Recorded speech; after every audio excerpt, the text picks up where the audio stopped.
Good morning, classmate.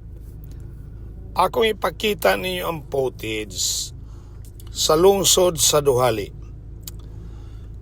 Kaning kalsada nga inyong makita karon, pila sa mga miaging katuigan ngit-ngit kayo ni. Apan karon span og mga 7 kilometers more or less paingon sa lungsod yun sa Duhali, pertinang Hayaga. Nya tan-awan ninyo, classmate, ang nahitabo diha mismo sa lungsod sa Duhali.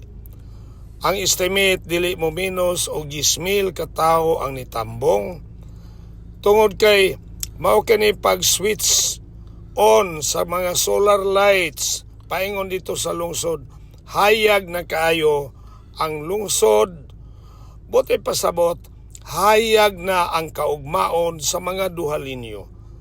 Classmate, gusto na akong i-share sa inyo nganong nahitabo kining niya tungod kay akong i-share sa inyo ang LYR mindset. Mao ni akong pinaskuhan sa mga Duhalinyo.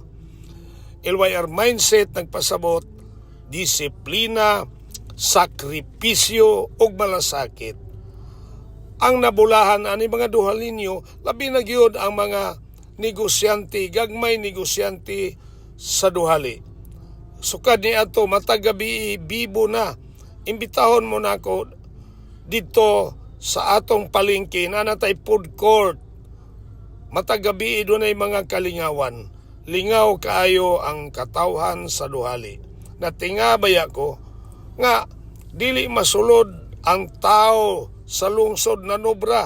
Ang uban tuan na sa palengke di nakakita. Tuan na lang naghulat kay doon natay fireworks.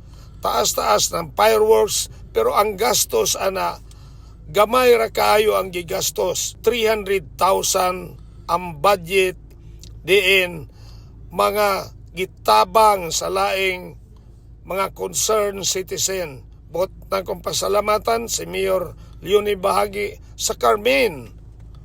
Personal ni donate siya 100,000.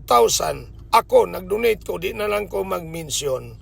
So, mga classmate nga mga Duhalinyo, may kaugmaon ang Duhali. Ang kahayag nagsugod na.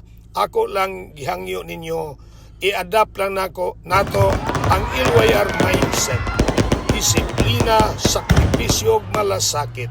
Daghan kayong salamat o sa makausapa. Ako magalingon. Kung ikaw na ipangandoy, may handog sa kinabuhi, trabahoan, salig sa Diyos, trabaho sa tanan, salig sa imong kaugalingon.